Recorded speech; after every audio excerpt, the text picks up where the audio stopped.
वहीं असदुद्दीन ओवैसी यहीं पर नहीं रुके, मोहन यादव के बयान पर भी बौखलाते नजर आए और कहा कि हम मोहन यादव का दिया नहीं खाते हैं। दरअसल मोहन यादव ने कहा था कि देश में रहना है तो राम जी की जय और राधा कृष्ण का नाम लेना होगा, तो इसको लेकर देश में सबका सम्मान होता है, मोहन यादव ने ये भी कहा। लेकिन अब ये कहा गया है असदुद्दीन ओवैसी की तरफ से कि हम मोहन यादव का दिया नहीं खाते हैं। तो ये बड़ी खबर आपको बता रहे हैं, मोहन यादव का दिया नहीं खाते हैं, ये कह रहे हैं ओवैसी। सुनवा देते हैं आपको।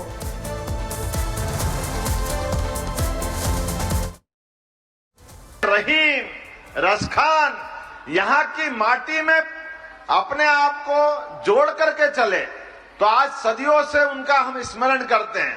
लेकिन सावधान, जो यहाँ का खाता है और कहीं और का बजाता है, ये नहीं चलेगा। भारत के अंदर रहना होगा तो रामकृष्ण की जय कहना होगा। तो उनके बाप का तो नहीं खाते हम देश का है, देश हमारा है। अब वो ना किसी के घर से दे रहे हैं ना किसको कर रहे हैं। अब ये वो बता दें कि 10 साल में इस देश के 5% जनता के पास 60% दौलत कैसे आ गई, कैसे आगे बताइए। संविधान का डायरेक्टिव प्रिंसिपल है equal distribution of property resources, वो क्यों नहीं हो रहा है? तो आप तो सिर्फ चंद इंडस्ट्रियलिस्ट को ही खिला रहे हैं। आपको वो नहीं दिख रहा कि सबसे ज्यादा मेल नरिश स्टंटेड बच्चे भारत में हैं? क्या आपको नजर नहीं आ रहा कि करोड़ों लोग इस देश में भूखे सोते हैं, आप उनको क्यों नहीं खिला रहे? कभी इनका भी तो देख लो। और आप जो बात कर रहे हैं मध्य प्रदेश के मुख्यमंत्री, ये देश सबका है, आप अपनी जेब से नहीं खिला रहे हैं और कोई एहसान नहीं कर रहे हैं आप।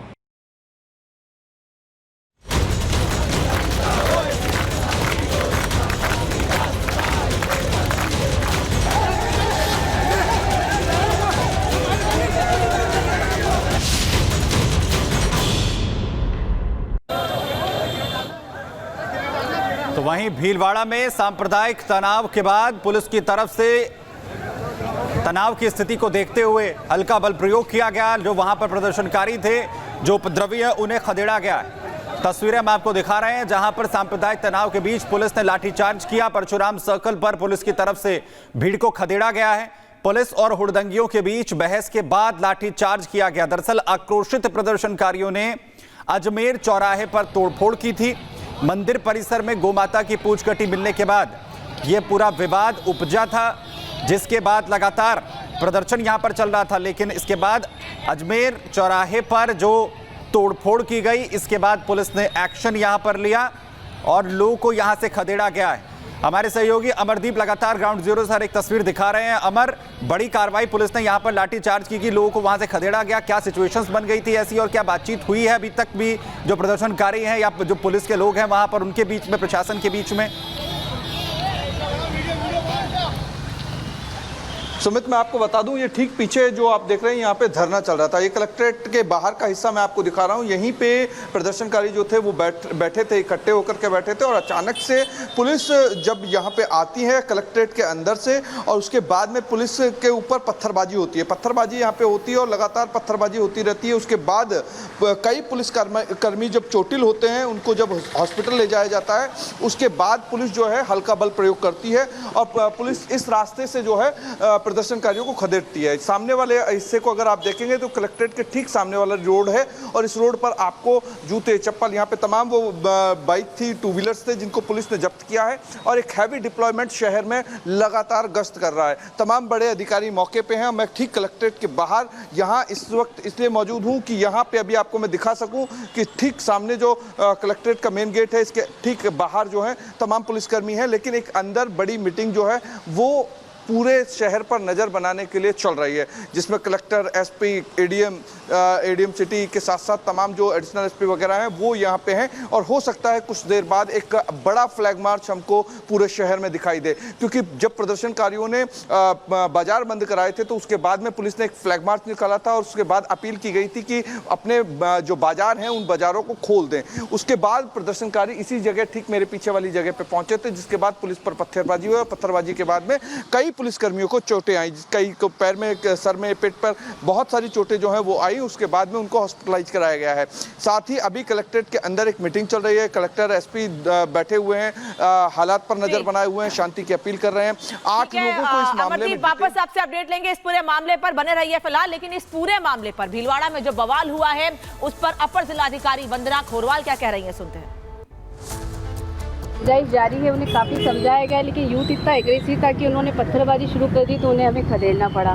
कोशिश ये करी कि किसी को गंभीर चोटें ना आए। तो जो बाइक पड़ी है उनको भी जब्त किया जा रहा है? बिल्कुल, क्योंकि ये उन्हीं लोगों की है जिन लोगों ने यहाँ धरना प्रदर्शन शुरू किया था। उनसे समझाइश भी की गई लेकिन नहीं माने, और अगर किसी जेन्युइन पर्सन की हुई तो उसे छोड़ दिया जाएगा, लेकिन एक बार तो इन्हें जब्त किया जाएगा। तो शांत शहर में अशांति फैलाने की कोशिश की जा रही थी? ऐसा लग रहा है पिछले 2-3 दिनों से जैसा घटनाक्रम चल रहा है कि शांति बिगाड़ने का प्रयास किया जा रहा है, लेकिन ऐसा होने नहीं दिया जाएगा। काफ़ी कुछ शहर में हमने बंद करने से रोका है, शांति कायम करने के प्रयास किए। सुबह से ही पुलिस प्रशासन इस कार्य में लगा हुआ है। जनता से अपील करते हैं कि वो शांति बनाए रखें और किसी भी तरीके के अफवाहों को ना फैलाएं, ना उन पर ध्यान दें।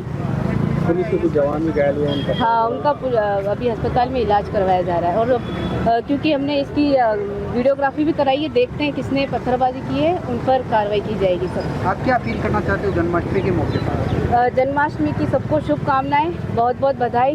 जनता से अपील ये है कि शांति बनाए रखें, शहर आपका है और अच्छे से त्यौहार मनाएं, किसी तरह की अफवाह पर ध्यान नहीं दें और किसी भी तरह के इस तरह के न्यूज़ से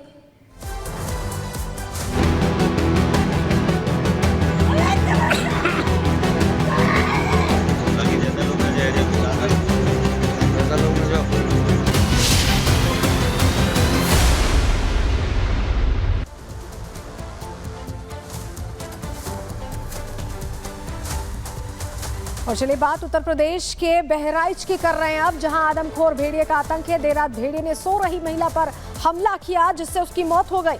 आदमखोर भेड़ियों के हमले में अब तक 7 लोगों की मौत हो चुकी है, जबकि 45 घायल हो चुके हैं। बहराइच में ये आदमखोर भेड़िए जो लगातार लोगों को निशाना बना रहे हैं। देर रात भेड़ियों ने सो रही महिला पर हमला किया जिससे उसकी मौत हो गई। अब तक भेड़ियों के हमले के चलते 7 लोगों की मौत हो चुकी है। और 3 तस्वीरें आपको दिखा रहे हैं। ये पूरा वो इलाका बहराइच का जहां आदमखोर भेड़िए लोगों को निशाना बना रहे हैं और मौत का आंकड़ा सोचिए 7 पहुंच चुका है। 7 लोगों की अब तक मौत हुई है, जबकि 45 लोग घायल हुए। और ऐसे में ग्रामीण अब पूरी रात यहाँ पहरा देने को मजबूर हैं, अपनी जान बचाने के लिए, अपनी सुरक्षा के लिए पहरा देने को मजबूर है। इसी से जुड़ी रिपोर्ट आपके सामने रखते हैं।